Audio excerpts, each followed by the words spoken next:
Low key, I've always wanted to be like Allen Iverson. That was the only way I could really come close. Finally, a six-foot guard from Georgetown, number 3, Allen Iverson. What Oscar did with the triple-double, and that would never happen ever again. Never in history of the game. Starting at guard, 6'3" from UCLA, number 0, Westbrook. Block for Serge Ibaka on the Russell Westbrook. The step around, Lister won't go, but now it's Iverson leaping out of his uniform to jam it home with the left hand. Yeah, I never seen a guy get triple-double as many times as he has in the season. Russ! Throw it down! Throw it down, Russ!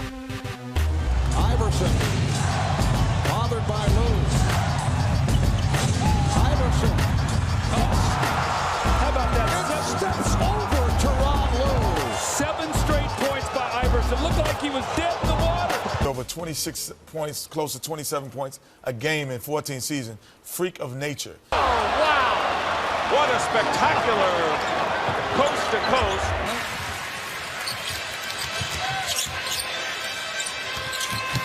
Westbrook! Oh, and it goes in! The game as he continues to add to his Sixer playoff record for three-pointers in a game. He's one of the best rebounding guards ever. Less than 5 seconds on the shot. He's going to have to rush one, and Westbrook ripping down the rebound. Westbrook will pull up at the other end and score over Chandler. To clear out as it is, Davis is off line. Beat you on any given night, but it's hard for them. Shooting 5 of 11. What move by Westbrook? To sustain it over the course of even a 5-game first round. What a crossover with speed. Defend, you can't win in this league, particularly. Play out with the Los Angeles Lakers. As that now it's just a love fest with the There's a terrific score off the bench. Here's a turn. Alvin Williams over Butler. Oh, Westbrook punches it out of bounds. block by Iverson. He got a piece of it. He races back. That's a great block. Strip steal is what gets Jimmy into the open floor. Russell says, you want to take it from me? I'm twice on the pipe, sending it back to you. Here's out of timeouts. Iverson. Here's Adams. Gives it back to Russ. Deep shot. Allen for the tie. Yes! And he's fouled.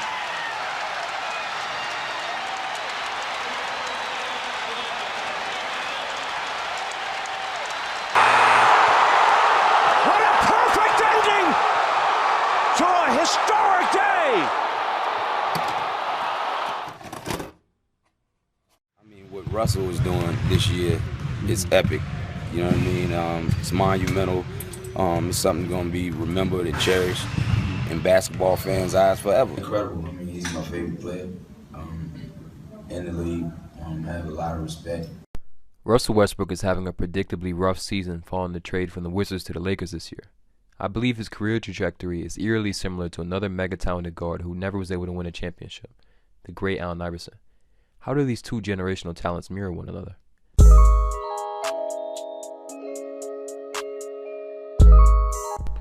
Allen Iverson was a huge inspiration to many, including myself.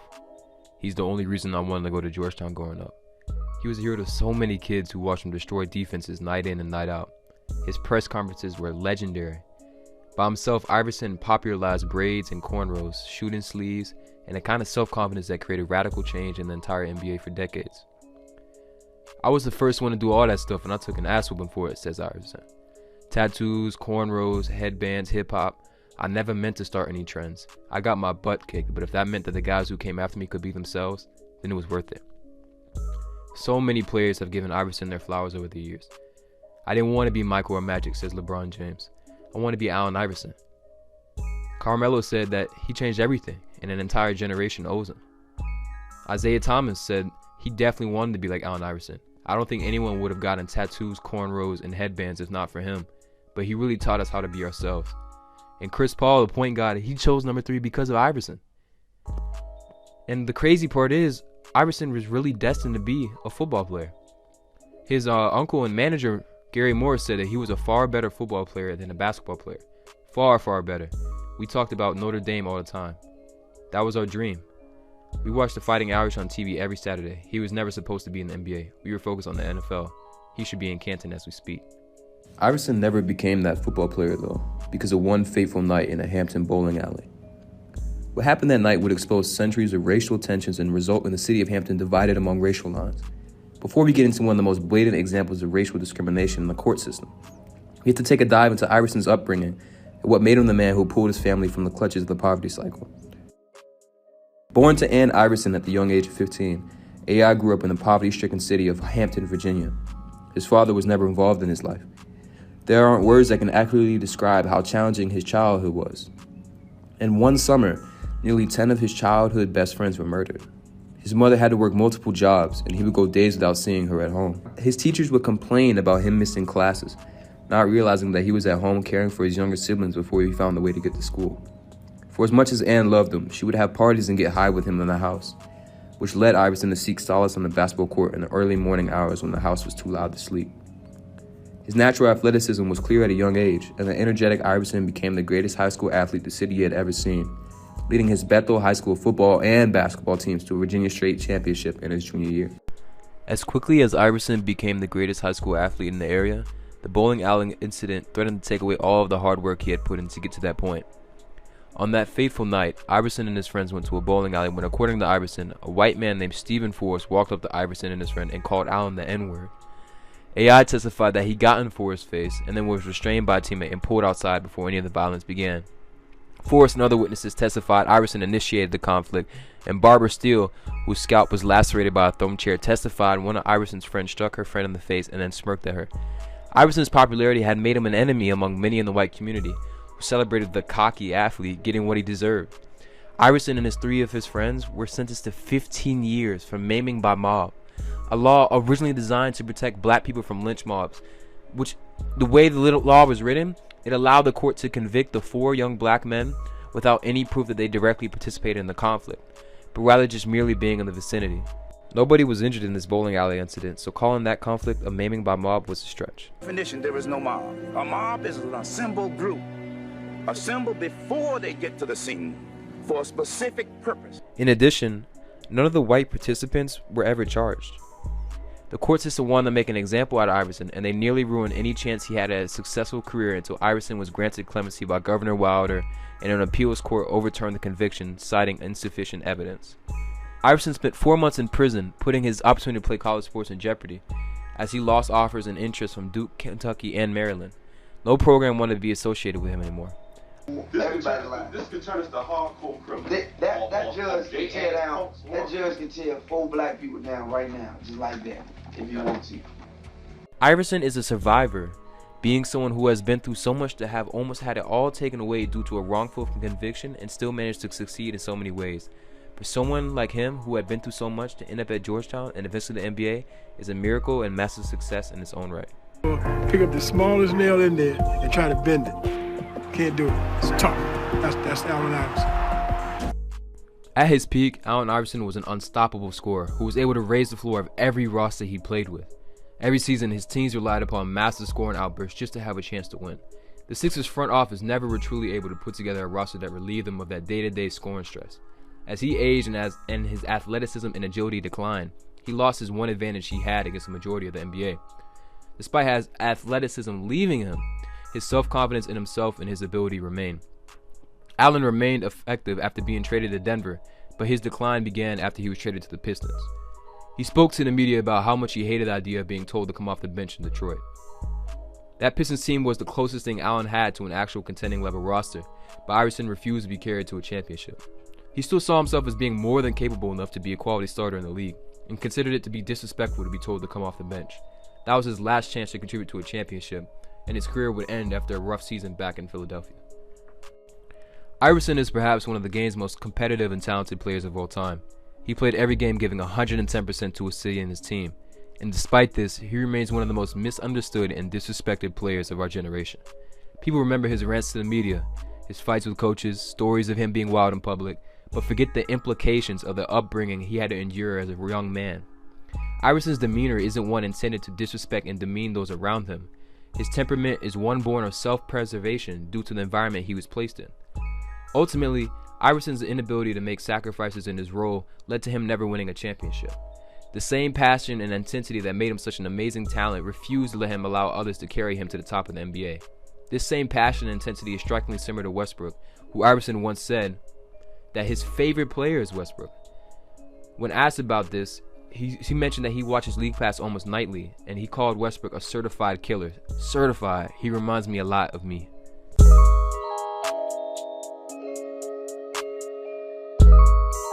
Born in Compton, California, Russell Westbrook was raised in a similar environment to Iverson. He didn't have necessarily the same living situation, but his surrounding environment and the dangers of his community were very similar. From a young age, his father coached him to outwork them all, and it became evident in the very beginning of his career that a walking ball of basketball chaos and destruction had been unleashed on the NBA. Unlike Iverson, who was fueled by the desire to lift his family out of poverty's clutches, Westbrook was fueled by the fact that so many people passed over him while he was in high school. He often speaks about not becoming good at basketball until his senior year, and it reflected in his recruitment process.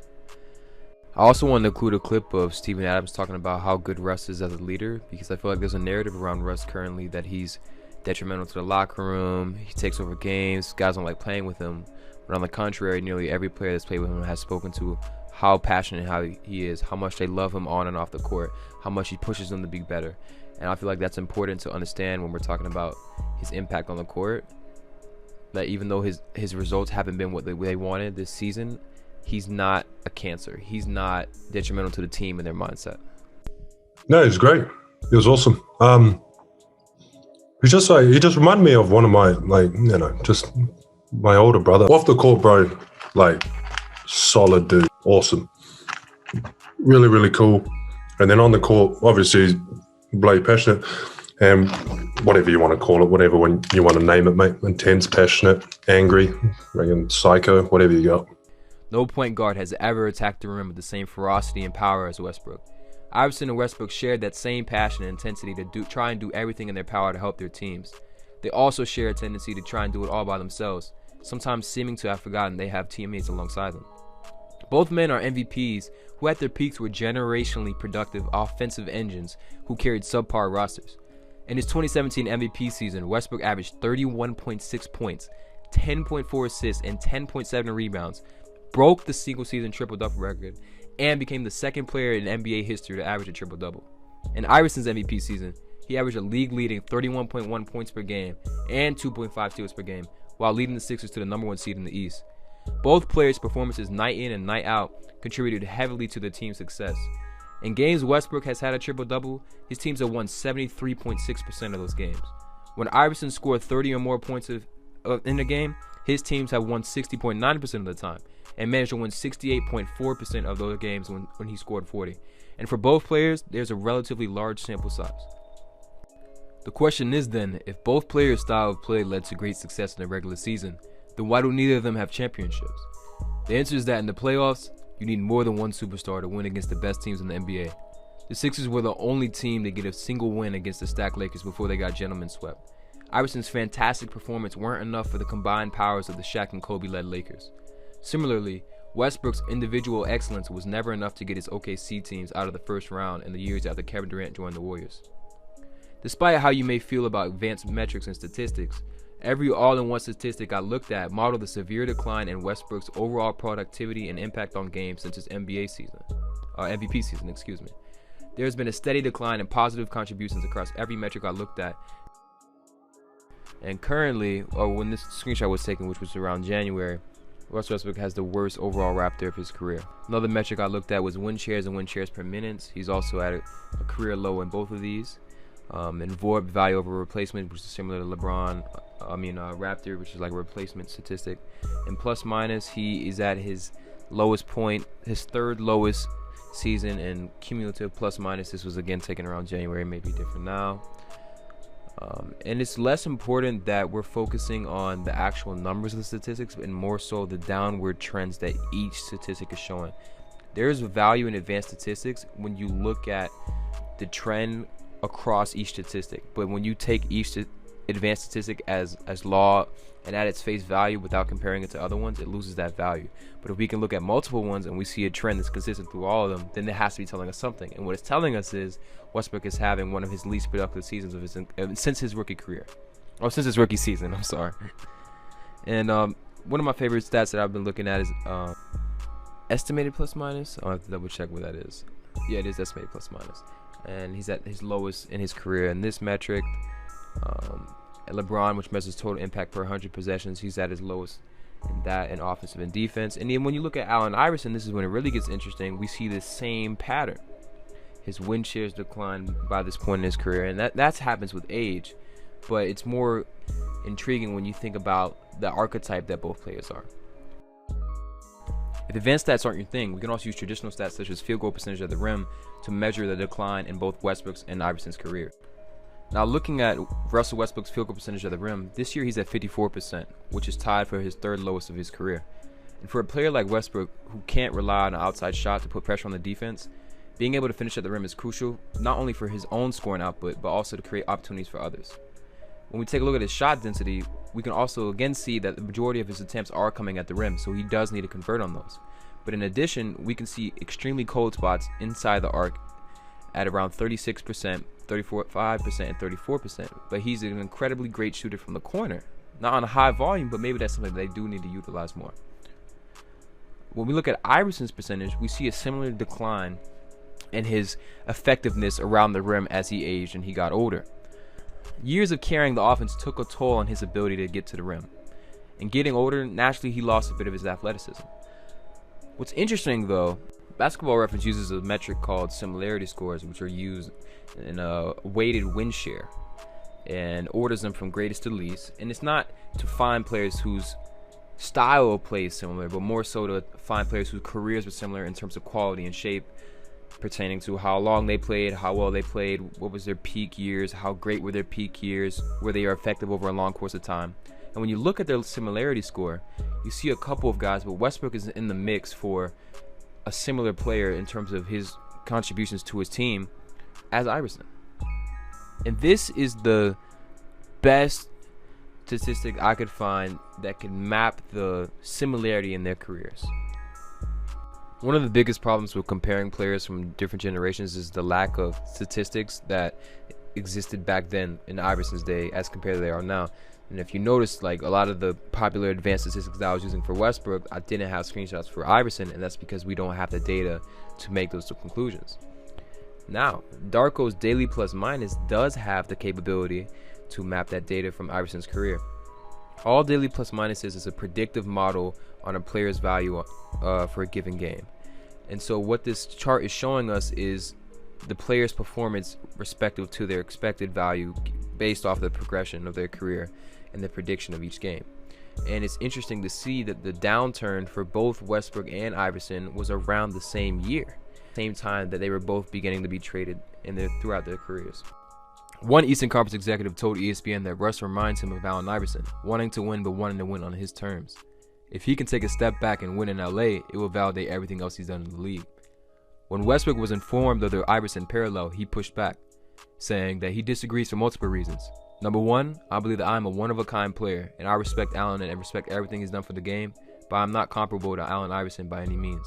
Number two is that I've been privately, I feel myself, always trying to fit in to do the best for the betterment of the team, and I've always done that in my career, and I'll continue to do that, and whatever happens, happens. If we win a championship, cool. If we don't, I'm okay with that too, and life goes on. With the Lakers this season, Westbrook's desire to impact the game like he has for so long has never been so apparent.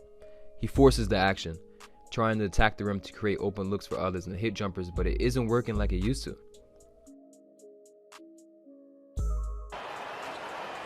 Oh my goodness!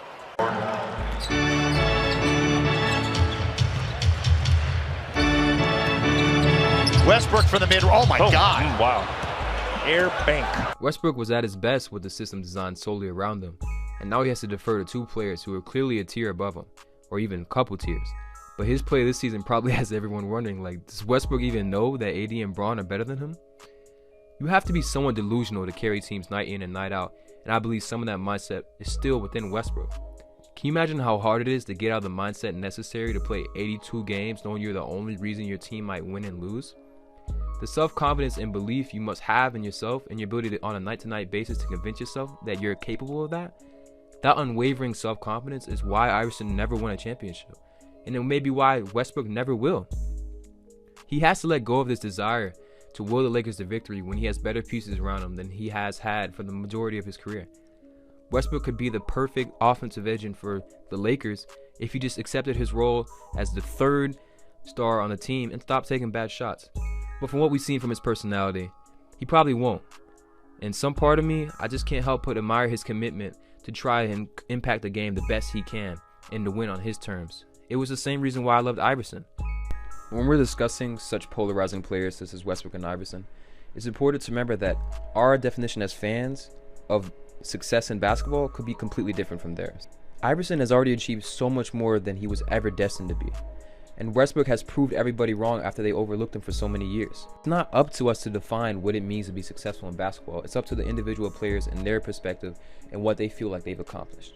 I was listening to Matt Barnes talk on JJ Redick's podcast, and he was mentioning how the ring he won with the Warriors was very special to him, but it would have meant so much more if he would have won those years in the Clippers, because he had built this relationship with the team. He was a key contributor, and that may be what was the motivation behind Allen Iverson saying he wouldn't want to come off the bench in Detroit and that he wanted to continue to be the main guy. Because what's the value in winning a ring if you're not the main contributor, if you're not a key contributor, if you're not impacting the game every night? How do you feel fulfilled if you know you can't give your best? It's going to feel like a participation trophy. And that's why I'm trying my best to not judge Westbrook right now, because he said in multiple interviews that a championship is not the end-all be-all for him. There's bigger things than basketball for him, and I respect that, and we should all respect that. Ultimately, I love Westbrook and Iverson's shared drive, determination, and intensity on the basketball court. However the season ends and however Westbrook's career ends, I will remain a fan, and I will remain amazed by the things he can do on the basketball court, just like I was for Iverson.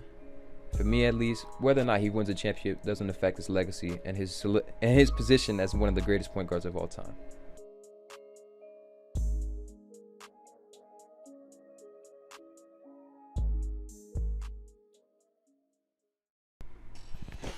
I can't thank you guys enough if you made it all the way to the end of the video.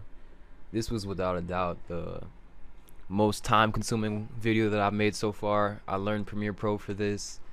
Spent a lot of time digging up stats, finding obscure clips, and putting them all together for you guys. I really hope you enjoyed. And a big takeaway I want you guys to take away from this video is that these guys are still human. And with the recent reports about Russell Westbrook's family receiving death threats for Westbrook's quality of play, that's just overboard. And I really hope that people don't see this as an attack on Westbrook's performance this season, but more so I know he can be so much better. And as a fan of him for so long, it's disappointing to see him not able to do what he was doing so well for so long. And at the end of the day, it's just basketball. Like he said, it's just basketball, and never take it to someone's family. That's like, what's up with Lakers fans and death threats? Y'all are ridiculous. And another thing, shout out to JJ Redick for his podcast. I got a lot of good clips from there. Penny CCW on YouTube. I got so many Iverson clips from there. That's the best Iverson YouTube clip channel I've ever seen. He has everything on there. And I really gained a lot of appreciation for some of my favorite YouTubers, because this takes a lot, bro. Like, man, like, I understand why it takes someone so long to get videos out now, because I was trying to do 2 weeks, every 2 weeks have a video out. This took me about, man, like a month, 2 months, balancing school and all this. But I really hope that you guys enjoyed the video. Toss me a subscribe and a like if you like it, man. It motivates me. Let's have a discussion in the comments. Thanks, guys. Thank you for watching.